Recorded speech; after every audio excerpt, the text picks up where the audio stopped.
Bismillahi, assalamualaikum warahmatullahi wabarakatuh.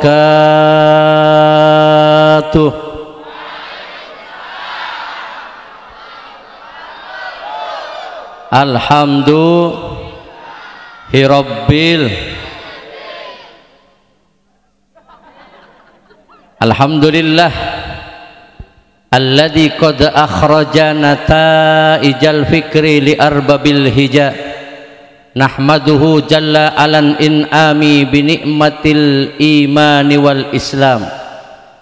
Asyhadu an la ilaha illallah wa asyhadu anna muhammadan abduhu wa rasuluhu rahmatan lil alamin. Allahumma salli wa sallim ala sayyidina Muhammadin wa ala alihi wa sahbihi ajma'in. Wala hawla wala quwwata illa billahil aliyyil adim.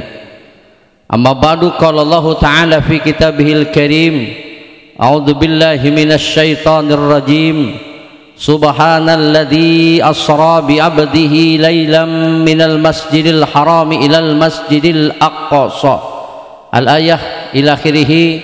Wa qala Nabi sallallahu alaihi wasallam, sallu kama ra'aitumuni usolli. Hadratul mukarram yang kami muliakan, para alim ulama, para kiai, terkhusus Kiai Haji Ali guru kami. Insyaallah semua yang hadir, sebelum saya tausiah, saya ingin berdoa dan insyaallah mudah-mudahan diamini oleh jamaah. Doanya semoga diberikan panjang umur, ketemu dengan bulan Sya'ban sampai kepada bulan suci Ramadan. Allahumma barik lana fi Rajab wa Sya'ban wa ballighna Ramadana waghfir lana dzunubana wa hasil maqasidana. Amin ya rabbal. Semoga semua yang hadir diberikan panjang umur di bulan Rajab, di bulan Sya'ban sampai kepada bulan Ramadan. Ini sudah malam, subhanallah, perjalanan Isra Mi'raj ngisi dari Tasik di bel jam 7, bawa mobil sampai ke sini jam 12, ternyata jamaah masih semangat. Alhamdulillah. Peristiwa Isra wal Mi'raj itu Rasulullah diisrokan dari Masjidil Haram ke Masjidil Aqsa, lalu Mi'raj sampai ke Sidratil Muntaha, diperjalankan waktu lailan, pada waktu malam. Maka paling asik kalau peringatan Isra Mi'raj yaitu jam 12 lewat.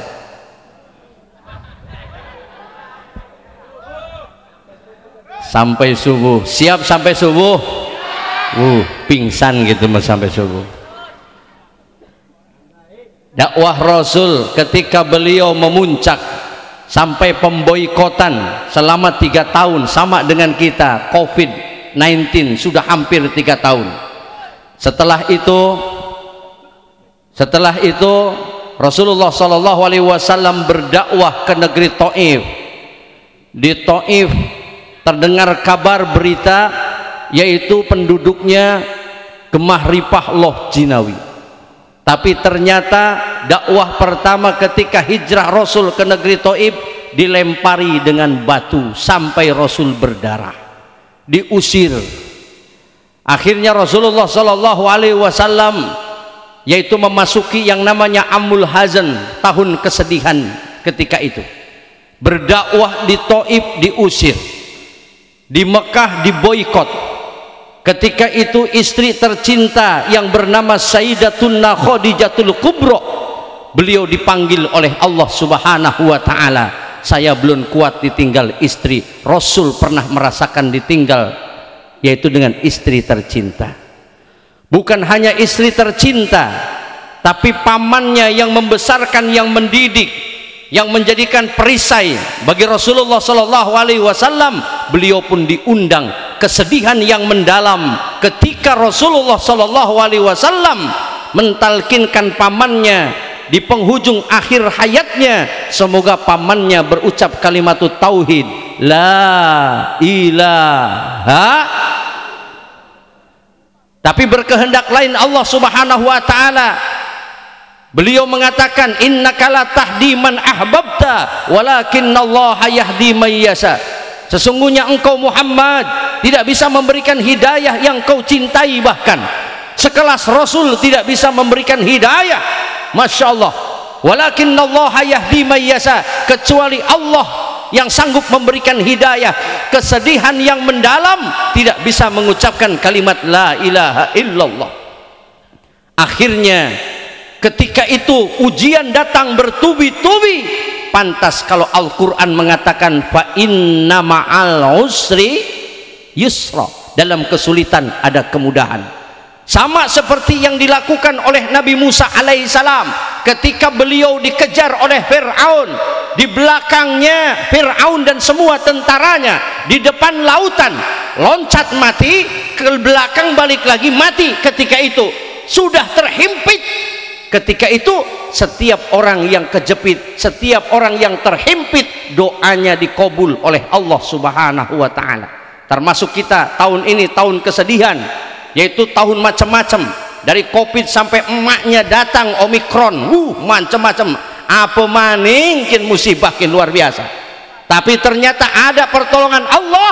Ketika itu langsung Allah mengajarkan kepada Musa, hai Musa, kau bawa tongkat, ya Tuhan, pukulkan tongkatmu ke lautan. Ketika dipukul, laut terbelah, yaitu hadirnya mukjizat, hadirnya karomah, hadirnya maunah setelah Allah uji dengan kesulitan. Termasuk kita jangan gundah ketika diuji dengan kesulitan, Allah akan turunkan kemuliaan kepada kita, insya Allah. Amin ya robbal alamin.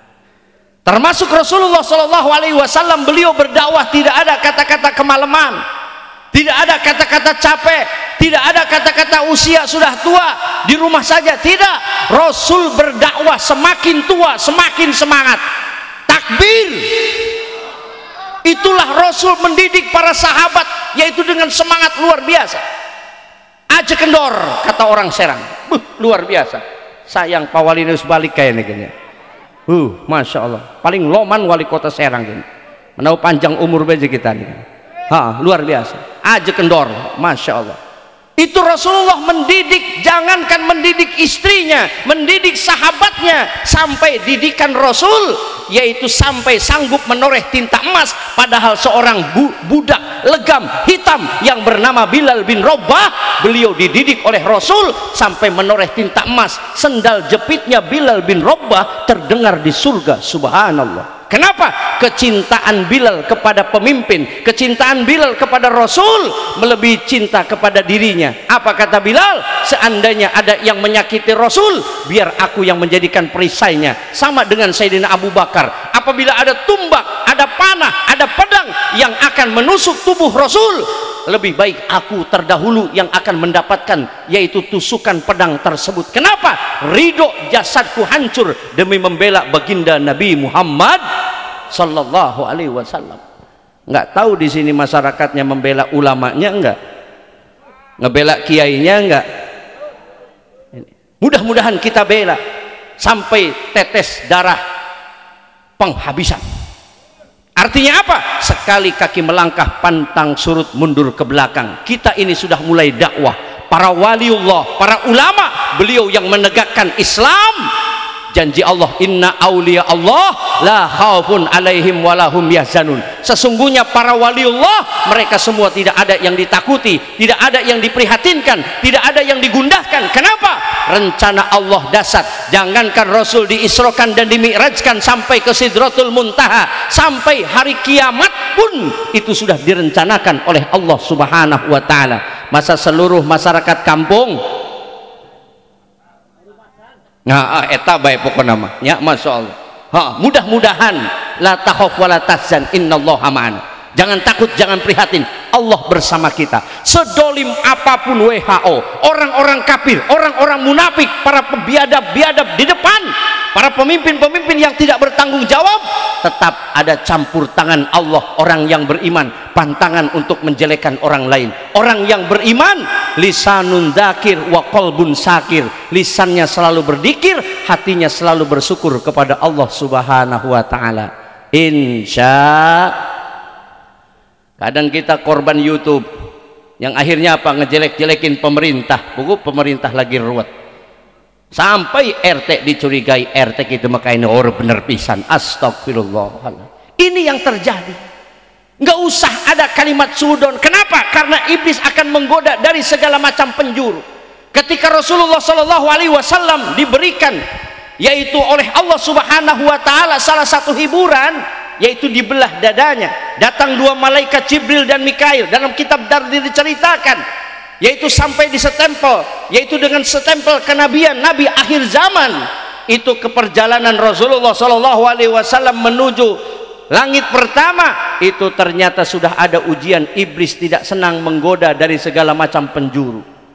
Sampai-sampai ada wanita tua, semuanya pakai gelas, pakai gelang, gelangnya itu gelang emas, yaitu segede pelek gerobak. Dia memanggil nama Muhammad, Muhammad, Muhammad. Rasul tidak menoleh ke belakang. Kenapa? Kata Nabi, sodakta ya Muhammad, kau dipanggil tapi kau tidak menoleh ke belakang. Tujuanmu adalah Allah.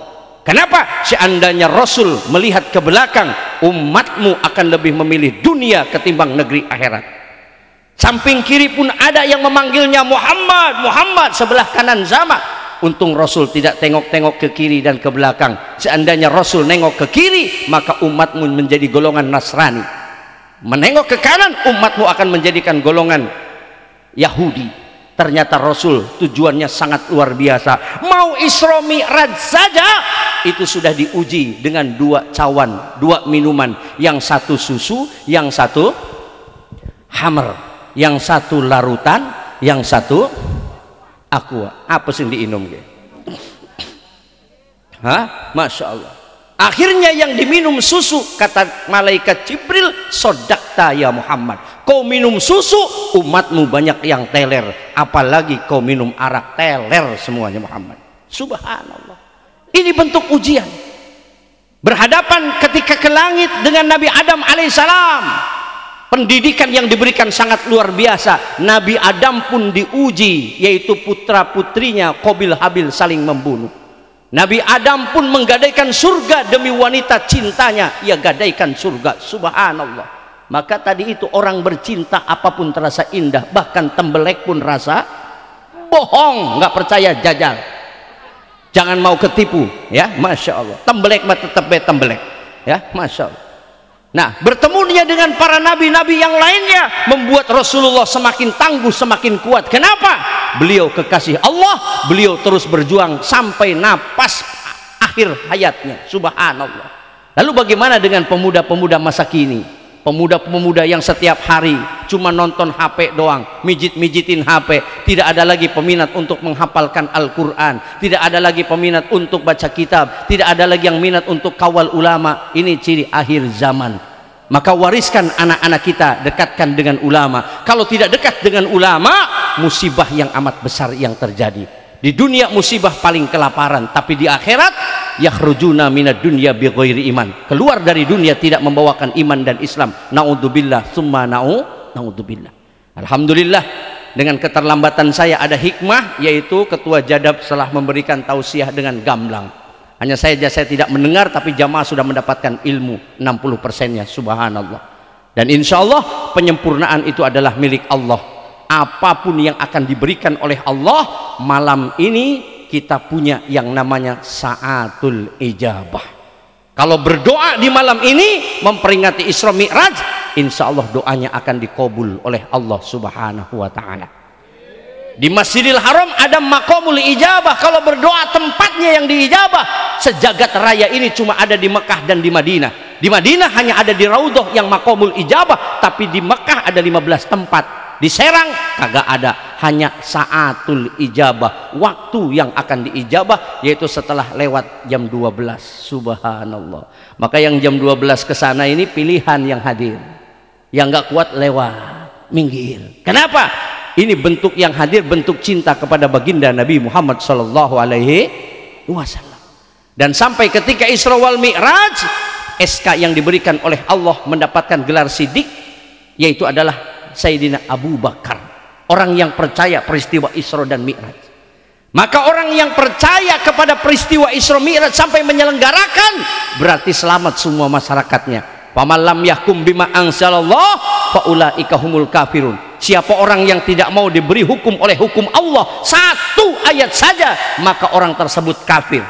Maka alhamdulillah kita termasuk orang yang beriman kepada Allah Subhanahu wa ta'ala.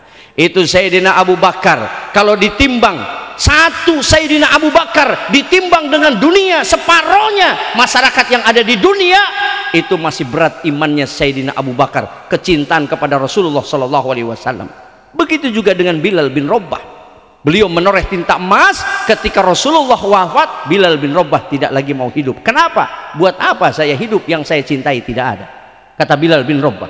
Akhirnya apa? Jatuh sakit ketika itu. Ketika jatuh sakit, kata istrinya, bang berobatlah bang, pakai BPJS. Belum ada waktu itu BPJS, ya. Pakai askes, nggak ada ketika itu akses, ya. Seperti Nabi Ibrahim, wa idza maridtum fahuwa yasfin, di mana-mana aku sakit maka Allah lah yang menyembuhkan. Itu ketawakalan Nabi Ibrahim alaihi salam. Kita mah sakit palang gitu, gegelati BPJS. Para nabi enggak. Sahabat Nabi ketika beliau jatuh sakit, apa kata Bilal bin Rabah? Wahai istriku tercinta, sakitku adalah sakaratil maut, yaitu akan bertemu dengan yang aku cintai. Sakitku yaitu hari raya bagiku, sakaratil mautku, cintaku akan ketemu yaitu dengan baginda Nabi Muhammad sallallahu alaihi wasallam. Seandainya hari ini ribuan malaikat berdandan, ribuan bidadari berdandan untukku, malaikat membukakan pintu surga, pintu langit untukku, seandainya di sorga tidak ada Rasul, kata Bilal bin Rabah, aku tidak akan masuk sorga. Kenapa? Tujuanku bukan surga, tapi tujuanku cinta kepada baginda Nabi Muhammad sallallahu alaihi wasallam. Hebat, dilatih mencintai pemimpinnya, dilatih mencintai baginda Nabi Muhammad sallallahu alaihi wasallam melebihi cintanya kepada pribadinya. Bagaimana dengan anak-anak kita? Anak kita baru disuruh mondok aja udah nggak mau. Kesurupan apa, jin apa yang ngajarin, yang masuk, ya masya Allah. Diajak ngaji, nunggu tablik akbar doang, nggak doyan ngaji. Ya Allah, saya bilang nggak ada otaknya, sedih. Cari duit siang malam supaya kaya. Sudah ada riwayat orang yang kaya seperti Qarun tidak menjamin beliau jadi nabi, bukan hanya kekayaannya, kata Allah. Apa? Itu Qarun itu kayanya luar biasa. Kita bandingkan kekayaan Qarun. Qarun itu dulu paling miskin, ahlul kitab, dekat dengan Nabi Musa, masih saudara dengan Nabi Harun. Ketika itu Qarun tidak sabar, beliau meminta kepada Nabi Musa, hei Musa, kau adalah Nabiullah, kau yang dipilih jadi nabi, dan kitab Taurat turun kepadamu, kau mendapatkan gelar Kalimullah, maka pintakan aku harta, pintakan aku, yaitu emas, berlian. Kata Musa, buat apa kamu pinta itu? Tidak ada manfaatnya. Masya Allah, ditolak oleh Nabi Musa. Akhirnya apa? Hai Musa, aku bertahun-tahun berteman denganmu, sudah pintakan saja apa yang Allah beri untukku. Itu Qarun minta, akhirnya oleh Allah diberi. Apa diberi? Yaitu daun dari surga. Ternyata daun dari surga ketika diberikan oleh Qarun, hai Qarun, ini yang Allah beri. Apa ini daun? Buat apa? Kamu nggak tahu manfaat daun ini. Akhirnya apa? Kata Musa, kau minta emas, seberapa berat yang kau minta? Saya minta emas yang besar. Ambil kau batu yang paling besar, bawa ke sini. Itu batu dielap sama apa? Godong, ya, godong dari surga, itu batu ngedadak jadi emas. Coba, luar biasa. Gimana kekayaan? Ada nggak yang nandingi? Nunggu UMR kaya, angel, ya. Nunggu ceramah sampai ngebulur bakal sugih, keleh nandingi dengan Qarun kekayaannya. Akhirnya Qarun kerjaannya tukang ngelap-ngelap, tukang ngepel. Akhirnya semua yang dielap, yang dipel, itu semua jadi emas. Ketika dipinta zakatnya, mahadihi ilal jizyah, sombong Qarun, tidak ada pajak, tidak ada zakat. Kenapa? Kenapa? Ini hasil kerja keras kita. Masya Allah. Akhirnya Korun yang hartanya banyak ditelan oleh bumi, oleh Allah, sehingga orang Serang ketika ngegali harta dapat batu akik, itu harta Korun. Korun bahasa Arab, Karun bahasa Serang. Ini terjadi. Ketika itu Nabi kita Muhammad SAW ditawari gunung supaya jadi emas karena Nabi ditolak mentah-mentah. Orang Serang ketika ditawari jangankan emas, BLT rebutan sampai ngaji libur. Parah didikan sekarang. Tauhidnya sudah acak-acakan. Otak perempuan sekarang pulus. Ada pulus mulus, kagak ada pulus mampus. Ini hati-hati, otak kita jahiliyah, neraka nanti khawatir. Ulama sayang beliau berdakwah, menghabiskan waktunya untuk lautan ilmu. Apapun yang ia punya, tenaga, pikiran, harta, kekuatan yang Allah berikan untuk menyelamatkan umat yang dikatakan khairun nas anfa'uhum linnas. Lalu bagaimana kita menyelamatkan manusia? Sekarang pinjam duit semua harus ke rentenir, yang akhirnya kacau jagat raya ini. Jalan-jalan ke Arab, di sana pendidikan gratis, di sana ulama dikawal oleh jenderal, di sini boro-boro dikawal hansip, nggak doyan sama kiai. Ya, security ngawal perusahaan, bukan ngawal ulama. Banser di banser, masya Allah. Proyek doang sekarang. Maka kembalikan lagi kepada niat. Innamal a'malu biniat. Semua amal tergantung pada niat. Maka nanti di akhirat tak tuding wong sing sugih ora pernah sedekah di kita nih. Cocok kayak nih wong sugih-sugih pelit-pelit, masya Allah. Tidak bisa membantu masyarakatnya. Kenapa? Sedih mereka, yaitu mereka punya penyakit yang namanya wahn. Mahual wahn, hubud dunya wa karahiyatul maut. Cinta dunia dan benci kematian. Rasulullah ketika diisrokan dan dimi'rajkan, sampai penasaran Nabi Musa mengatakan, ya Rasul, apa yang Allah berikan kepadamu? Apakah sebongkah berlian, emas, perak? Tidak. Apa? Pengen tahu Nabi Musa. Akhirnya kata Nabi Musa, ya, setelah pengen tahu, kata Rasul, aku diperintahkan oleh Allah, olehnya itu sholat 50 waktu. Sayangnya Nabi Musa kepada Rasul, ya Rasulullah, umatmu kecil-kecil, umatku ganteng-ganteng, umatku gagah-gagah, putih mancung. Kaum Bani Israel dilebihkan dalam Al-Quran dalam pola berpikir. Umatmu kecil, sedangkan umatku orang Nasrani sholatnya seminggu sekali. Orang Hindu balak 6, beneran sampai dibotakin. Umat Islam sholatnya 5 waktu, mendapatkan pahala 50 waktu. Itu perjuangan Nabi Musa alaihi salam agar menurunkan, yaitu meminta kepada Allah, ya Muhammad irji warfa, mintalah keringanan, berangkat kembali kepada Allah, minta agar diringankan, yaitu sholatnya. Siapa orang yang sholat 5 waktu, maka bagikan sholat 50 waktu. Dan orang yang meninggalkan sholat 1 waktu, maka mereka meninggalkan 10 waktu. Na'udzubillahi min dzalik. Maka ketika sholat, lihat, Allahu Akbar, duit hilang ketemu. Ketika sholat, angan-angannya jalan-jalan, peragat salat ning pundi niki, tuku semen, tuku bangunan, tuku apa ki, masya Allah. Mikir lagi sholat, duit hilang kayak ketemu lagi sholatnya. Maka kata Allah, wasta'inu bis-sabri was-shalah, minta tolong kepada Allah dengan jalan sabar dan sholat.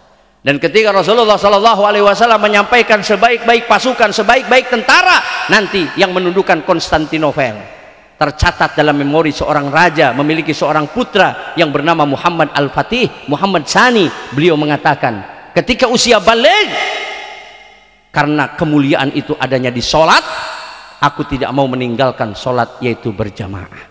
Dan seumur hidupku aku tidak mau meninggalkan sholat, yaitu tahajud. Masya Allah, sampai dibacakan tadi oleh Qori, mamah muda mas, ya, wa minal laili fatahajjad bihi nafilatan lak asa ayyab asaka rabbuka maqama mahmuda be kun Qori kun. Luar biasa, emang cocok mamah muda gitu ya. Luar biasanya, ya. Dan ternyata ketika usia 20 tahun, yaitu Muhammad Al-Fatih, beliau menjadikan raja dan yang sanggup menundukkan Konstantinopel ketika itu. Kenapa? Amalannya cukup sholat berjamaah di awal waktu dan sholat tahajud tidak pernah tinggal. Kira-kira masyarakat yang hadir di sini tahajud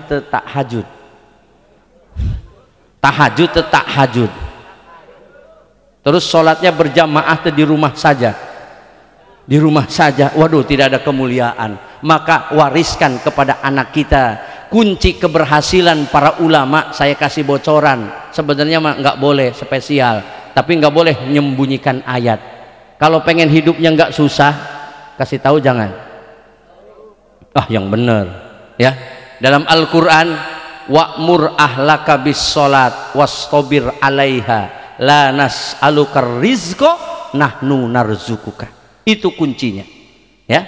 Untung wong kene lakes sing paham. Paham kayaknya langsung sugih kabeh kayaknya. Artikan jangan. Wa'mur ahlaka bis sholat. Wa'mur, perintahkan, ahlaka, keluargamu, bis sholat, untuk melaksanakan sholat. Wastabir alaiha, sabar ketika mendakwahkan sholat. Jangan main kepret baik ya. Jangan main seret aja ya. Sabar ketika mendakwahkan sholat. Orang yang sudah mendakwahkan sholat seperti para ulama, janji Allah, la nas'alukar rizqa, nggak usah minta rizki lagi, Allah yang jamin. Apa kata Allah? Nahnu narzukuka, kami yang akan menjamin rizkimu. Itu janji Allah. Maka kalau pengen dapat kerjaan, sholat yang benar, insya Allah rizki melimpah. Karena kunci dari rahmat Allah, kunci dari rizki adalah sholat. Sampai ketika malaikat bertanya, masalakakum fis sakor, kenapa kamu bisa masuk ke dalam neraka sakor? Qalu, mereka berkata, lam nakun minal musallin, dulu saya nggak pernah sholat. Masya Allah, banyak orang yang masuk ke neraka sakor gara-gara nggak sholat. Bahkan sampai ada penghuni neraka pun bertanya, alam yatikum nadhir, belum adakah orang yang memberikan peringatan agar kamu sholat? Setiap tahun ya malaikat diperingati Isra Mi'raj mengenang sholat, tapi sayanya nggak sholat. Masya Allah, belum adakah seorang ulama yang memberikan peringatan? Sudah. Tapi di dalam surat Al-Mulk, qalu nasma'u au naqilu ma kunna fi ashabis sa'ir. Apa? Dalam perkataan orang-orang munafik, seandainya aku mendengarkan, naqilu, dan memikirkan, ma kunna fi ashabis sa'ir, kita nggak bakal masuk ke dalam neraka sa'ir. Itu di dalam surat Tabarak Al-Mulk. Itu sudah pada menyesal. Di dalam surat An-Naba, ya laitani kuntu turaba, celaka saya, mendingan jadi tanah daripada saya jadi manusia. Karena awaluhu turab, manusia itu beda dengan binatang. Kalau binatang awaluhu turab wa akhiruhu turab, asal dari tanah kembali ke tanah. Tapi manusia awaluhu turab wa akhiruhu hisab wan nar wal azab. Masya Allah, manusia pertama dari tanah, nanti akan dihisab. Setelah masuk dihisab akan ada yang namanya siksa. Setelah siksa ada yang namanya neraka. Khalidina fiha, kekal abadi. Naudzubillah. Dan mudah-mudahan ya, ceramahnya itu nggak hebat, biasa saja, tapi yang hebat yang ngedengerin. Yang hebat itu bukan ceramahnya, yang hebat itu rahmat Allahnya. Kalau Allah menurunkan rahmat di satu malam, insya Allah pemuda-pemuda gagah, orang tua akan gagah. Kenapa? Mengikuti aturan yang dibuat oleh baginda Nabi Muhammad SAW. Kebahagiaan itu bukan banyaknya harta, pangkat dan jabatan. Fir'aun yang nggak pernah turun dari jabatannya sehingga beliau mengangkat sebagai Tuhan, dia sampai sekarang di bumi. Bahkan dikatakan sendal jepitnya sendal jepitnya Bilal bin Rabah di surga, tapi sepatu emasnya Qarun, sepatu emasnya Fir'aun, yaitu berada di neraka. Fir'aun itu gagah, kenalan sama siapa? Raja Jin. Dan Raja Jin mencari sosok ketika itu yang leher dengan kepalanya sama, jatuhnya kepada Fir'aun. Apa kata Raja Jin? Hei Fir'aun, mari kita kerjasama. Apa, untuk apa kerjasama? Nguntungin apa buat saya? Kata Fir'aun.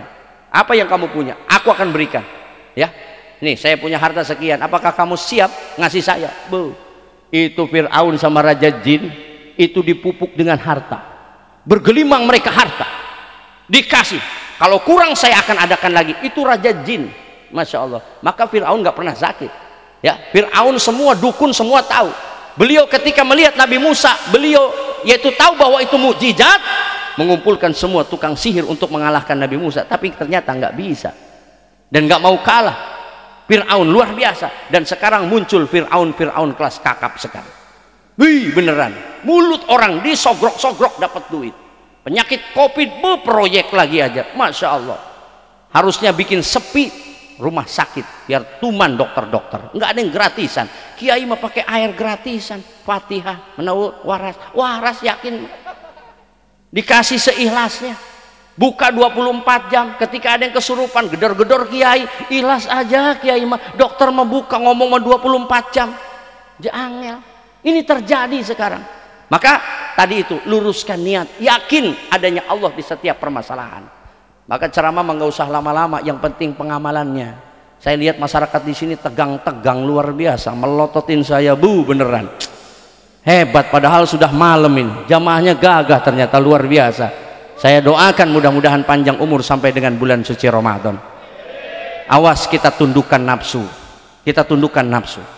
Karena sholat itu adalah luar biasa, pertemuan baginda Rasul dengan Allah Azza wa Jalla diabadikan, yaitu ketika sholat, ketika tahiyat, at-tahiyatul mubarakatus sholawatut thayyibatul lillah.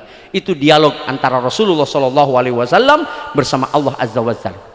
Dan ketika konsep yang dibuat kalau ingin berhasil dalam hidup, lihat konsep para nabi, itu juga ada di dalam sholat. Konsep para nabi, 124.000 Allah ciptakan nabi, 313 Allah ciptakan rasul, dan 25 yang wajib kita ketahui. Di antara 25 ada ulul azmi, dan ulul azmi pimpinan daripada pimpinan yaitu baginda Nabi kita Muhammad SAW. Konsepnya sebagaimana kita sholat, inna sholati wa nusuki wa mahyaya wa mamati lillahi rabbil alam. Sesungguhnya sholatku, ibadahku, hidupku, matiku lillahi rabbil alamin. Orang yang tujuannya karena Allah akan sukses dan akan dibesarkan oleh Allah subhanahu wa ta'ala. Tapi orang yang tujuannya selain daripada Allah, siap-siap akan dihinakan di dunia, kelak di akhirat pun akan dihinakan. Maka sekarang tinggal luruskan niat. Mudah-mudahan kita niatnya sejak karena Allah. Ketika setan menggoda, ingat, udah diceramahin, jangan sampai kita kegoda oleh iblis alaihi laknatullah alaih. Sebagaimana iblis menggoda Nabi Ayub. Ayub itu hamba Allah yang terkaya, karyawannya ribuan, istrinya 2. Luar biasa Nabi Ayub. Akhirnya iblis datang kepada Allah, ya Allah, izin aku akan menggoda hambamu yang bernama Ayub. Kata Allah, hambaku Ayub orang pilihan, tidak akan tergoda. Ternyata apa kata iblis? Sudah dapat izin dari Allah. Ternyata iblis datang ke Nabi Ayub dengan cara berbagai macam cara, yaitu dibakar perusahaannya, karyawannya resign semuanya, anaknya kebakar, sampai istri yang mudanya minta cerai, nggak kuat. Kenapa? Ayub bulukan, buduk, masya Allah, sampai terusir dari kampung halamannya karena jasadnya bau. Sampai belatungan tubuhnya setelah beliau menghadap kepada Allah ibadah dengan sholat, belatung itu ditempel lagi. Ada yang kuat kayak gitu. Apa beliau katakan? Ya, ketika belatung dengan belatung saling memakan, ya, ketika iblis datang kepadanya, hei Ayub, Allah telah mengambil semua hartamu, kenapa kau masih ibadah kepada Allah? Apa jawab Ayub? Alhamdulillahilladzi a'tani wa akhadha minni. Segala puji bagi Allah, Allah yang memberikan harta, Allah yang mengambil harta tersebut. Dan Nabi Ayub dan semua para nabi, beliau yakin akan pertolongan Allah. Kata istrinya, bang, abang kan nabi bang, coba si bang berdoa bang supaya abang sehat. Tapi Nabi Ayub mengatakan, berapa tahun saya sehat, berapa tahun saya sakit, malu saya minta sama Allah sehat. Kenapa? Allah tahu apa yang ada di dalam hati kita. Masya Allah, tauhidnya dalam. Sama dengan Nabi Ibrahim, ketika beliau mau dibakar oleh Raja Namrud, apa kata Nabi Ibrahim? Malaikat Jibril datang, ya Ibrahim, apa yang kau pinta? Fortuner, Pajero, Alphard, mau dibakar mikirin mobil. Apa kata Nabi Ibrahim? Hasbi min su'ali ilmuhu bihali. Aku tidak butuh Jibril, bantuanmu tidak butuh, dan aku tidak mau ngajari Allah.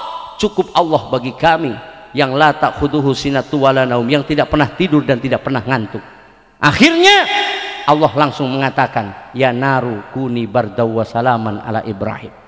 Wahai api, dinginlah, selamatkanlah hambaku Nabi Ibrahim. Jajal orang Serang dibakar, pakai rokok aja dulu, panas apa enggak? Yo, diijajahin ya, bardaw wa salaman ala Ibrahim, dikir, wiridan. Kalau enggak yakin mah tetap aja angel, panas, masya Allah. Maka bukan hebat doanya, tapi hebat keyakinan kita kepada Allah Subhanahu wa ta'ala. Nah ini subhanallah. Maka ceramah mah nggak usah lama-lama, sinetron kayak bersambung ikatan cinta, asik. Yang penting isinya dan pengamalannya, insya Allah. Mudah-mudahan kita berjumpa di lain kesempatan. Yang penting yakin bahwa orang yang menghadiri peristiwa Isra Mi'raj, Allah berikan yaitu gelar siddiq kepada kita. Amin ya robbal alamin. Siddiq itu artinya benar dan kita tidak pernah berbohong, insya Allah. Lah kalau ngebohong lagi berarti munafik. Apa ciri munafik? Idza hadasa kadzaba, bicara suka ngebohong. Wa idza wa'ada akhlafa, di mana janji tidak ditepati. Wa idza tumina khona, apabila diamanati mereka khianat. Itu ciri orang munafik. Di sini mah enggak ada stoknya orang munafik. Di sini mah insya Allah stoknya jadi orang-orang yang beriman, insya Allah. Sebelum udahan ceramah saya pengen nanya sama ibu-ibu. Udah pada pulang ibu-ibunya nih, masih apa enggak? Saya tanya, Bu, halo, ngurus anak capek enggak? Hah? Bu, kenceng banget, dirilah. Ada ibu-ibu? Bu, ngurus anak capek enggak? Ngurus suami capek enggak? Hah? Yang bilang capek mudah-mudahan kawin lagi suaminya, biar nggak capek ada yang ngebantuin ya. Yang bilang ngurus anak tadi capek ya, nanti anaknya saya ambil semua. Anaknya saya ambil, saya bawa ke Merak, setelah tahfidz Quran saya balikin lagi. Nabi Ibrahim pengen punya anak sampai nangis-nangis beliau, sampai beliau korbankan 300 sapi 300 unta. Dan setelah itu ribuan kambing ia korbankan, sampai ia katakan, seandainya aku diberikan anak, anakku pun akan aku kurbankan untukmu ya Allah. Orang yang pengen punya anak sampai nitip-nitip korma mentah, sampai berdoa ke Masjidil Haram, sampai datang ke orang pinter. Tapi ketika itu ibu-ibu diberi anak, kenapa bilang capek? Maka ibu menyia-nyiakan amanah dari Allah Subhanahu wa ta'ala. Maka anaknya nggak bakal bermanfaat. Ibu yang bilang capek tadi berarti layak masuk neraka.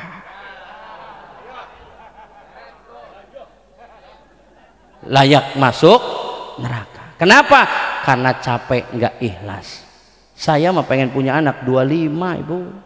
Waduh, sekarang baru 6, istri lagi hamil yang ke-7. Waduh, ya nggak paham mereka. Masya Allah. Saya tanya, mending banyakin istri atau banyakin anak? Banyak anak aja, cocok saya bilang. Luar biasa. Maka anak itu amanah titipan. Sodakoh jariah yang paling hebat itu adalah anak. Anak itu pelanjut cerita, pelanjut sejarah. Orang pengen punya anak, sampai beliau harus rumah tangga, sampai berdoa di Masjidil Haram, sampai datang ke orang pinter, sampai mengorbankan 300 sapi, ribuan kambing ia korbankan. Nah, begitu punya anak bilang capek, berarti tidak amanah. Orang yang tidak amanah layak masuk neraka. Tes ceramah saya 1 menit. Bu, ngurus anak capek enggak? Berubah. Inilah hebatnya dakwah. Sakit pun akan hilang kalau kita cinta kepada Allah.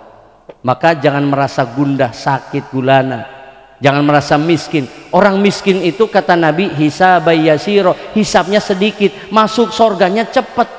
Polisi pengacara nggak doyan sama orang miskin. Lah kepici se, masuk surganya cepat. Maka ketika Allah memberikan kemiskinan, cara Allah mendidik kita supaya kita menjadikan abdan syakuro, hamba yang bersyukur kepada Allah Subhanahu wa ta'ala. Maka mudah-mudahan kita terima saja kodok dan kodar Allah. Ingat, jodoh, rizki, maut itu Allah yang ngatur. Jangan kita yang ngatur, ruwet miskin terus nanti. Kalau Allah yang ngatur, kata Allah besar-besar. Ya, rizki, jodoh, maut itu Allah yang ngatur. Tergantung nasab, nasib, nisob. Kalau umpama nasab nasib nisabnya bagus, jadi orang gede mah tetap aja gede. Kenapa? Ada istilah orang bagus mah dijelek-jelekin tetap bagus. Rasul orang bagus dihina, difitnah, dicaci, bahkan diusir dari tempat kelahiran Mekah sampai ke Madinah. Beliau tetap jadi orang besar. Subhanallah. Nah, sebaliknya orang yang jelek ketika dibagus-bagusin tetap jelek. Ini yang hadir orang bagus atau orang jelek? Wih, luar biasa. Kalau orang bagus mengikhlas ngedidik anaknya. Ngurus anak capek nggak ibu?